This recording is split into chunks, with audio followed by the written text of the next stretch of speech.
आपल्या सगळीकडे पाऊस सुरू झाला आणि रात्रीच्याला तर खूप पडणार आहे।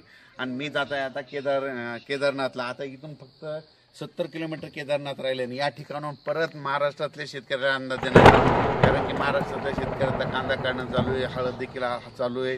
म्हणून त्यांना सांगू इच्छितो की राज्यामध्ये म्हणजे हे 4-5 दिवस नाही पाऊस पडणार, तर 25 मे पर्यंत वडे नाले एक होतील असा पाऊस पडणार आहे। म्हणून ही सर्व शेतकऱ्यांनी ही बातमी लक्षात घ्यायची, कारण की राज्यात ही खूप अवकाळी पाऊस असणार आहे।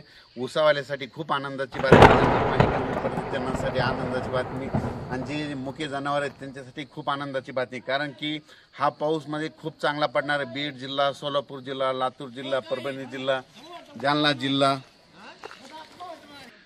जिल्हा, लातूर जिल्हा, नांदेड जिल्हा, हिंगोली, परभणी, वाशिम, बीड, त्याच्यानंतर संभाजीनगर या खूप भागामध्ये जोरदार पडणार आहे। म्हणून हा अंदाज लक्षात घ्यायचा, म्हणजे नाशिक जिल्ह्यात, नगर जिल्ह्यात सगळीकडेच हा पाऊस पडणार आहे।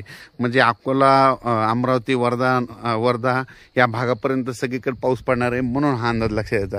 पण राज्यातल्या सर्व शेतकऱ्याला सांगू इच्छितो की ज्यांचा कांदा काढणी चालू आहे की तुम्ही काय करायचं की आपण आपला कांदा जसं वेळ भेटेल तसं काढून घ्या, कारण की राज्यात हा पाऊस जवळपास सांगायचं झालं तर 25 मे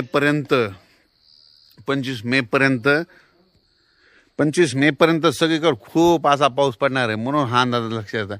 पण राज्यातल्या सर्व शेतकऱ्याला सांगू इच्छितो की हा पाऊस म्हणजे चांगला वडे नाले वाहतील असा पडणार आहे। बीड जिल्ह्यात तर तो खूप पडणार आहे, म्हणून बीड जिल्ह्यात योगायोगानं पाणी कमी पडले उसाला, त्यांच्यासाठी खूप आनंदाची बातमी।